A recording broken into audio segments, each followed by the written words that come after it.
Plus que de clore un incident, nos travaux doivent sceller un avenir commun et réaffirmer que l'amitié sénégalo-marocaine est plus forte que les émotions, que deux peuples frères peuvent traverser l'intensité sans se diviser, que leur avenir commun est appelé à être plus dense, plus structuré et plus ambitieux.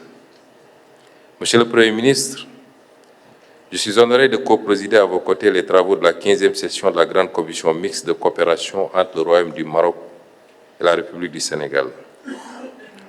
La périodicité de ces rencontres est irrégulière, mais quand nous avons l'occasion de nous retrouver, d'aller à l'essentiel, cela s'avère toujours profitable pour nos deux pays.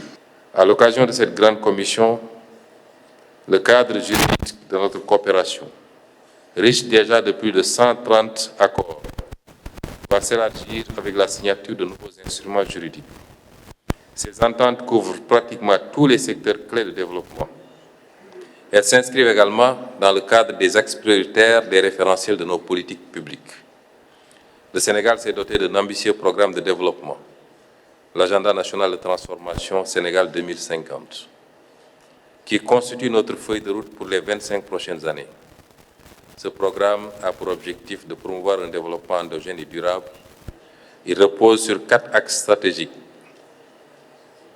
que sont une économie compétitive, un capital humain de qualité et l'équité sociale, l'aménagement et le développement durable, et enfin la bonne gouvernance et l'engagement africain. Il ne s'agit pas seulement de développement économique, il est aussi question de transformation sociale profonde dont la finalité est de renforcer la cohésion nationale. Monsieur le Premier ministre, appelez notre attention sur les conditions de circulation et d'établissement de nos compatriotes marocains et sénégalais dans l'un et l'autre pays. Je sais que d'importants efforts sont faits en ce sens. Nos services diplomatiques et consulaires nous rendent compte des difficultés rencontrées et du bon accueil fait aux différentes demandes de traitement de certaines questions.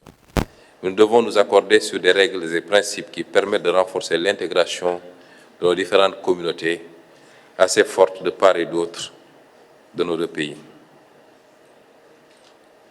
Je voudrais à ce propos également, Monsieur le Premier ministre, rappeler l'application de l'accord relativement au déplacement ou au voyage des Sénégalais vers le Maroc. Nous savons que certaines conditions avaient été suspendues de manière tout à fait compréhensible pour les besoins de la Coupe d'Afrique des Nations.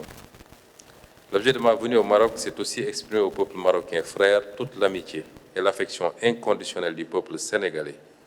Cette rencontre est destinée à replacer cette amitié au cœur des politiques publiques, à redynamiser notre partenariat et à doter nos gouvernements d'une feuille de route claire. Monsieur le chef du gouvernement, Mesdames et Messieurs les ministres, je voudrais conclure en réaffirmant l'engagement constant du gouvernement sénégalais à œuvrer sans relâche au renforcement et à l'élargissement de la coopération avec le Royaume du Maroc.